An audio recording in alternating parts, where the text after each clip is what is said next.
Assalamualaikum warahmatullahi wabarakatuh. Alhamdulillah, assalatu wassalamu ala rasulillah Sayyidina Muhammad wa ala alihi wa ashabihi wa mawala. Amma ba'du, ayuhal hadirun, ittaqullaha la'allakum tuflihun. Pada kesempatan ini, marilah kita bahas tentang konsep cinta menurut Erich Fromm. Baik teman-teman mahasiswa, para santri, dan saudara-saudaraku yang saya cintai, konsep cinta menurut Erich Fromm pertama tentang pengertian cinta. Manusia terlahir sebagai individu dan keluar dari situasi yang terbatas. Manusia dianugerahkan rasio yang akan membuatnya sadar dengan dirinya sendiri, orang lain, dan masa depannya. Sadar dengan diri sendiri sebagai entitas yang terpisah, datang dan pergi dari dunia bukan atas kehendak pribadi, sadar dengan kesendirian dan keterpisahan, serta sadar terhadap ketidakberdayaannya akan kekuatan alam. Pengalaman kesendirian dan keterpisahannya akan menimbulkan kegelisahan yang menjadi sumber dari segala kegelisahan, bahkan mengalami gangguan kejiwaan. Oleh karena itu, mengatasi keterpisahan dan kesendirian merupakan kebutuhan manusia yang terpenting. Menurut Fromm, cinta adalah jawaban dari keterasingan dan kesendirian manusia.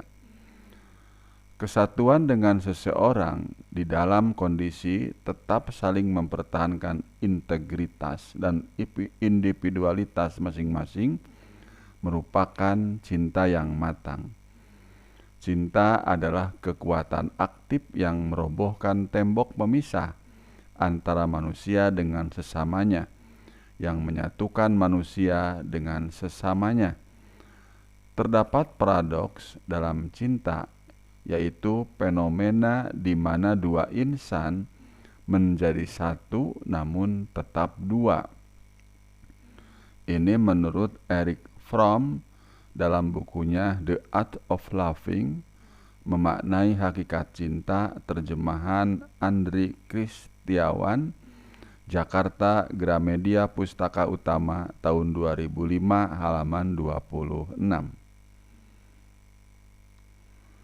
Pada mulanya, karakter aktif dari cinta dapat dideskripsikan melalui pernyataan bahwa cinta pada mulanya adalah persoalan memberi, bukan menerima. Kata memberi sering disalahartikan dengan menyerahkan sesuatu, kehilangan, atau mengorbankan oleh orang yang berkarakter reseptif, eksploitatif, atau menimbun. Akan tetapi, bagi pribadi yang produktif, kata memberi merupakan perwujudan paling nyata dari potensi diri. Memberi adalah pengalaman akan potensi dan vitalitas manusia yang menghasilkan kegembiraan yang luar biasa. Mengalami dirinya sebagai makhluk yang berkelimpahan, penuh berkah serta hidup, dan oleh karenanya mereka gembira. Persoalan yang terpenting dalam memberi bukanlah wilayah materi, tapi terletak dalam kenyataan diri manusia itu sendiri atau human real.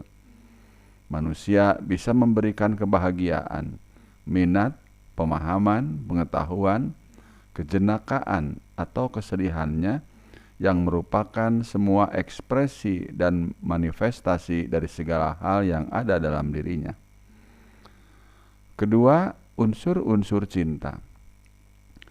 Cinta selalu mengimplikasikan unsur-unsur dasar tertentu yang tak asing dalam segala bentuk, yaitu perhatian, tanggung jawab, rasa hormat, dan pengetahuan.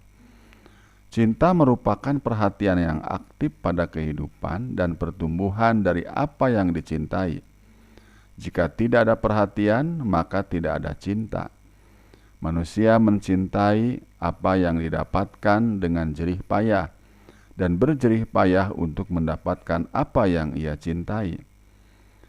Perhatian dan kepedulian mengimplikasikan aspek lain dari cinta, yaitu tanggung jawab. Tanggung jawab lebih sering dimaknai sebagai suatu kewajiban yang ditentukan dari luar.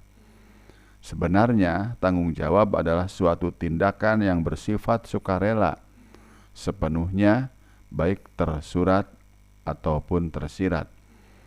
Tanggung jawab bisa menjadi sikap dominasi dan merasa kuasa memiliki, di mana ia bertolak belakang dengan unsur cinta selanjutnya, yaitu rasa hormat. Rasa hormat bukan berarti ekspresi dari rasa takut ataupun terpesona. Ia memiliki arti sebagai kemampuan untuk melihat seseorang sebagaimana adanya, menyadari pribadinya sebagai individualitas yang unik.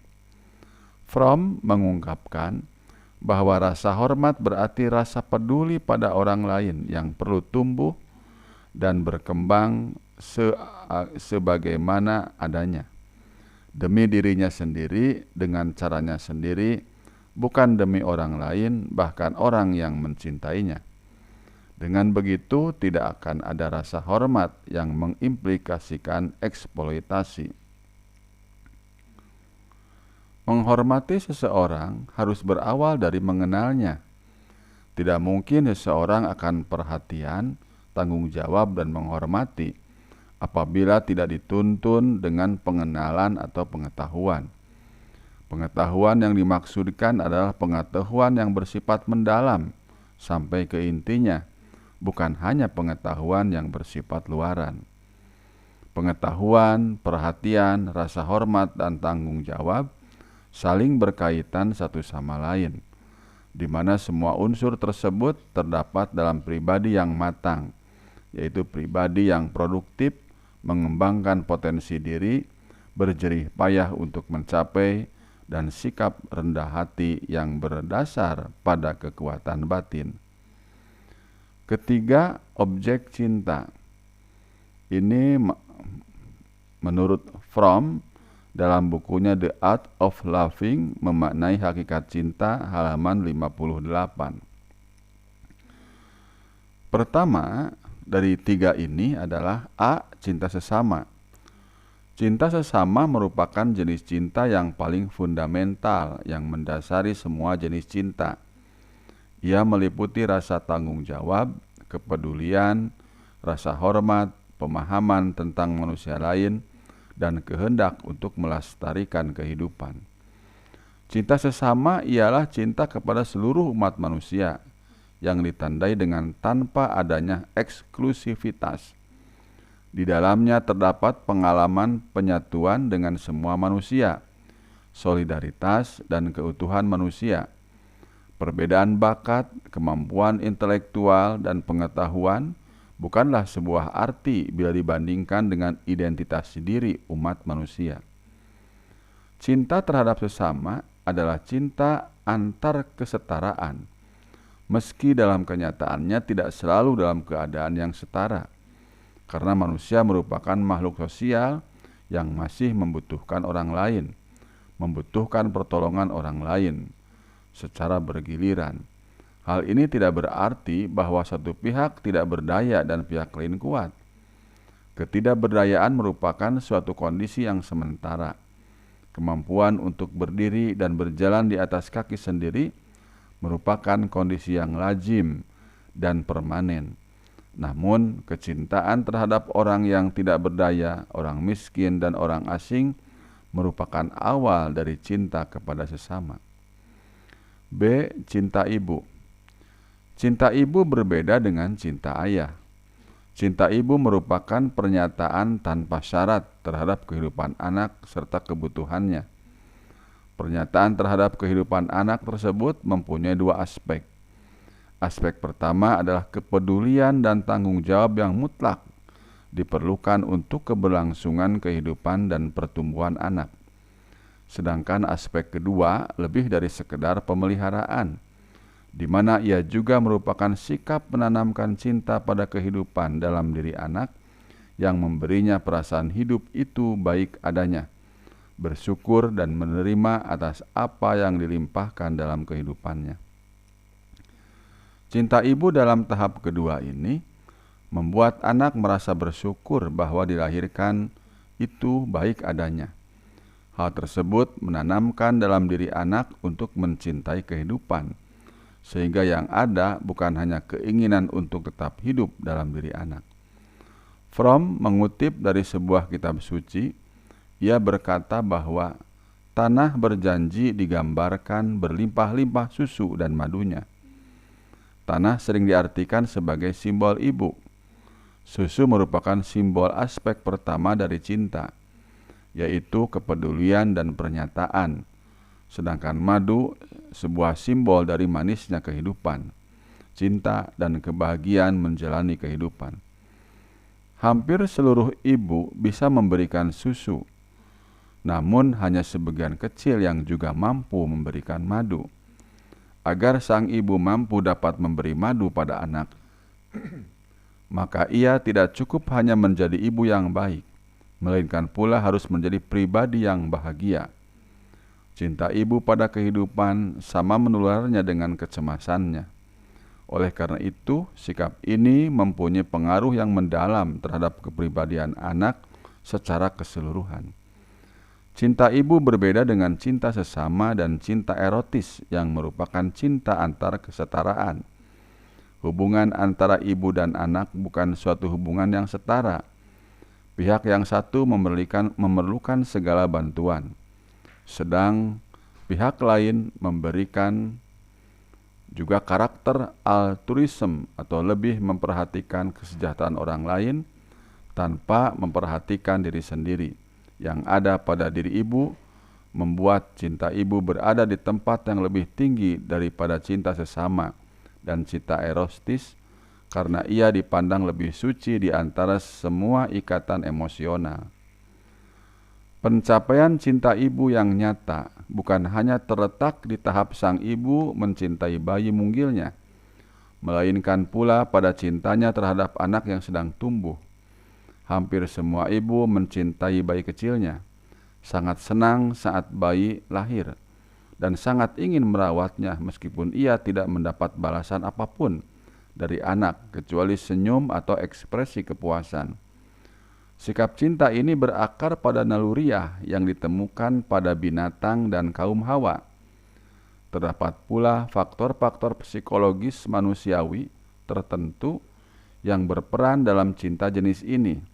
Salah satunya elemen narsistis pada cinta ibu, karena ia masih merasa bahwa si bayi sebagai bagian dari dirinya.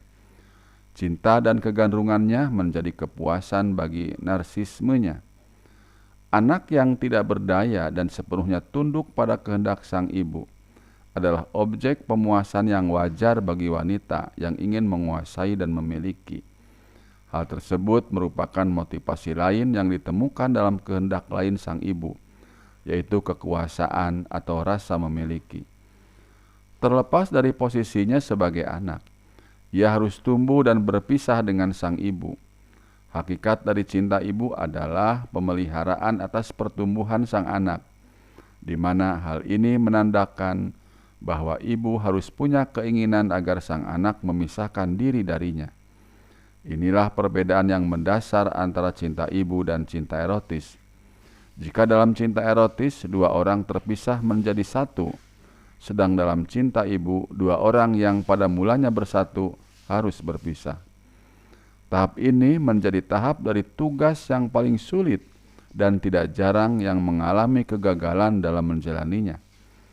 Hanyalah wanita yang benar-benar mencintai, wanita yang lebih bahagia untuk memberi daripada menerima, dan kokoh eksistensinya yang dapat menjadi sosok ibu yang mencintai ketika anak menjadi proses berpisah dengan dirinya, bahkan tetap terus mencintai. C. Cinta erotis. Cinta erotis merupakan cinta yang menambahkan peleburan total, penyatuan dengan pribadi lain. Cinta ini bersifat eksklusif dan tidak universal. Cinta erotis sering dimaknai dengan pengalaman eksplosif jatuh cinta, suatu keruntuhan tiba-tiba di antara dua orang asing. Biasanya pengalaman tersebut bersifat sementara. Bagi sebagian orang, keintiman atau kemesraan terutama dibangun melalui hubungan seksual. Penyatuan jasmani ini dianggap sebagai jawaban untuk mengatasi masalah keterpisahan yang lebih diartikan sebagai keterpisahan fisik. Hasrat seksual senantiasa dicampur adukan dan dirangsang oleh segala macam emosi yang kuat, di mana cinta adalah salah satunya.